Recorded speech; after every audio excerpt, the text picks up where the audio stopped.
My name is Allie Runyan. I am an artist and educator. We are currently sitting in my office here at the College for Creative Studies.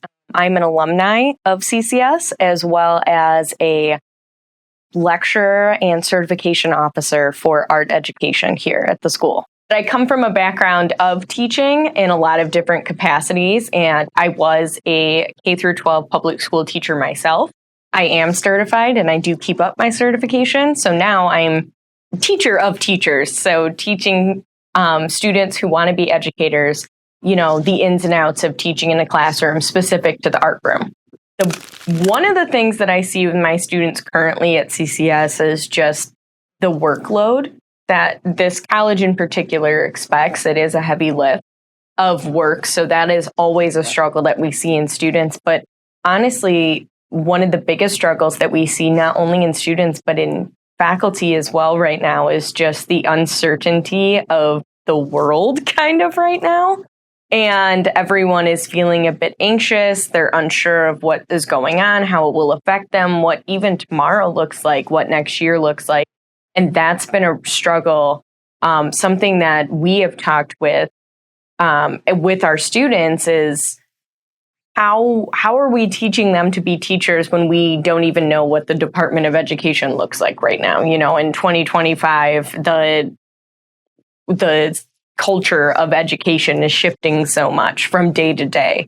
So that tends to be a struggle as well.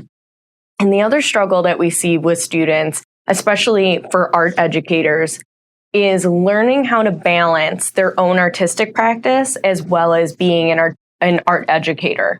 And knowing because teaching is a lot, it isn't a misconception that teaching is easy. It is very hard to do, and it does take a lot of work. So how do you do what you love and help students and put all your energy into that, but still not only have a personal life, but an artistic practice, because that's just as important to a lot of people as well.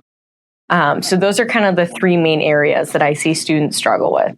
Also, as educators, we're often put in the position not only to be educators, but also be parents, be guardians, be the therapist, be the sounding board, be the social worker. And that's true at any age that you're teaching. And so it's hard to find the line of how much you provide and how much you help. And I find that what the best strategy, in my opinion, is just to be building relationships and keeping open contact. What I mean by that is just talking to students. The other day, we even had, in our class, we did sort of like a check-in of just, how's everyone doing? Like, how are we all handling what's happening? Do we just need to have a conversation and talk it out? I've done strategies before with students of being able to share strategies with each other, when they're feeling stressed, when they're overwhelmed. They were telling me different things about them. It's the beginning of the year. We're trying to get to know them. And one of the questions I asked was like, what do you need the most help with? Or what do you struggle with the most? And almost every single person in my class wrote something about anxiety or stress management, or time management.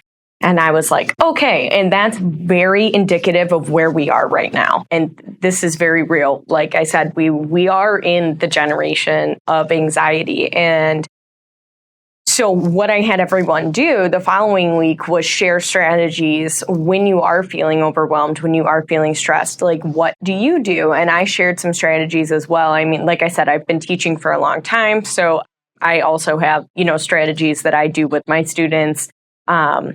And, they range from multiple things of deep breathing or square breathing. I do a lot of yoga and meditation, which I actually started doing when I was a student to help with these things. And so I teach them that. I used to even teach my middle schoolers how to do that. We always had Meditation Wednesday, and they loved it. Once you get everyone on board, you got to sell it. But then they really appreciated it. And so it's different things like that, or having conversations, going for walks, singing specific songs. There's other things too, like coping mechanisms for when you're feeling overwhelmed, like the smell of peppermint or sitting in front of light or being outside. even I have like joke books because when you can make yourself laugh or smile, it does like physically improve your mood. So I've even told students before, like, if you're feeling some kind of way, you can come up to me and just be like, I need a joke. And, you can just do like little knock jokes and like, yeah, they're dumb and they're cheesy, but it does help. And those are just like little things that we can do. But honestly, the best medicine is just to talk about it, because what I tell students is often, especially students who are about to be educators, is often when you're feeling something, somebody else is too. So if we can share that and make it real that like, hey, this is something I'm also experiencing, it makes it more like a community instead of I'm alone and I'm facing this. Just the idea of like reflection is something that you do a lot when you're a kid, because you're asked to. It's a good way of assessment actually, and so you're asked to do it a lot in classrooms. But it's something that doesn't necessarily carry over, and it's a really key part in empathy. And it's, not only just empathy is more than just like acknowledging or understanding someone. It's also being aware of your bias, your understanding of a situation, and it's being reflective in how you can communicate, how you're relating to somebody else. And when you were just saying that, it made me think, I don't know if you watched the Golden Globes, but I was thinking of Jane Fonda this year when she was on stage and was like, by the way, empathy is just giving a damn about people, right? And that's so honest and true, right? It's just asking if someone is doing okay, or just showing that you're thinking about them in any manner at all can change someone's perspective and day. And that's what, as educators, but I think just as good humans, it's important for us to do. And as you're talking about like this loneliness that we're feeling collectively as a society, like we're so connected yet so lonely. Well, what's that meaningful conversation? How are we making meaning in communicating? And part of that, not only goes into reflection, but it reminds me of a strategy, mindful noticing. Noticing what's around you, taking point in noticing the people's reactions, noticing your reaction, taking temperature of how you're feeling. How are the people reacting around you, the space that you're in? And if we can be more honest and mindful about ourselves, it's only going to help us interact with others. In what anxiety might look like in different ages. And so we've talked, because my current job right now is working with college students, but I have worked in a lot with young students as well. And just one note that I want to say is, while the older you get, the only difference is that you can verbalize your words and feelings more. The feelings pretty much stay the same. You're still going to be upset about something. You can still feel anxious about something, and like anxiety can make you physically ill. Or you might not, could make you angry. You might not, just know how to handle something. But the biggest difference is your ability to communicate your feelings. And that's something that I think a lot of people don't really think about, that, a first grader, a little 10-year-old could be having a meltdown. Well, they might just be overwhelmed, and by too many options, by too much noise, they're being bothered by what they're seeing. It can be sensory. It can be a lot of different things. Well, you can still feel that as a high schooler or a young adult or someone in their 50s. But how you react to that is different because of coping mechanisms that you learn over time. So being more aware, but also acknowledging that, hey, this is okay, is only going to help the coping, the progression that you can make as an adult.